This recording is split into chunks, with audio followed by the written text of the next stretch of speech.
এখনকার সময়ের ওয়েদারটা কিন্তু বড়ই অদ্ভুত। এই রোদ, এই বৃষ্টি।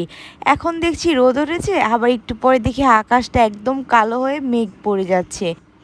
সেদিন অনেক বৃষ্টি হচ্ছিল আর বৃষ্টিতে মন চাইছিল সবাই মিলে খিচুড়ি খাই। সো সেই জন্য কিন্তু একদম খিচুড়ি প্রিপারেশন শুরু করে দিয়েছি, সবাই মিলে খিচুড়ি খাবো। আর খিচুড়ির কথা বললেই কিন্তু আমার শাশুড়ি মায়ের কাছে আমার বায়না করি সবাই যে মা আমরা আপনাদের হাতের খিচুড়ি খাবো, কারণ আমার শাশুড়ি মায়ের হাতের খিচুড়িটা মাশাল্লাহ অনেক মজা হয়। সো সেই জন্য কিন্তু শাশুড়ি মায়েরকে হেল্প করে দিয়েছিলাম খিচুড়ি রান্না করার জন্য।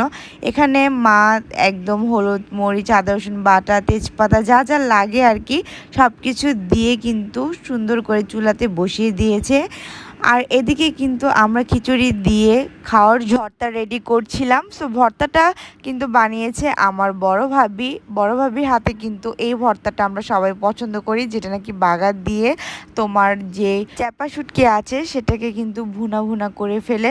সো একদিন ইনশাল্লাহ সেটা রেসিপি তোমাদের সাথে শেয়ার করব। আর এই তো দেখতে দেখতে কিন্তু আমাদের খিচুড়িটাও রেডি হয়ে গিয়েছিল।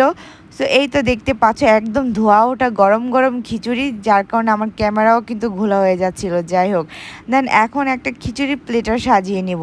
তো সুন্দর করে প্রথমে খিচুড়ি নিয়ে নিলাম, দেন তারপর এখানে ছিল সেই ভর্তা আর ছিল ডিম ভাজা। সবসময় তো আমরা মাংস দিয়ে খিচুড়ি খেয়ে থাকি, বাট এরকমভাবে আমার কাছে মনে হয় একটু অন্যভাবে যদি খিচুড়িকে ট্রাই করা যায় তাহলে কিন্তু মন্দ হয় না, তাই না? তো কেমন লাগলো ভিডিওটি অবশ্যই কিন্তু কমেন্ট করে জানাতে ভুলবে না। আজকের মতো এ পর্যন্ত।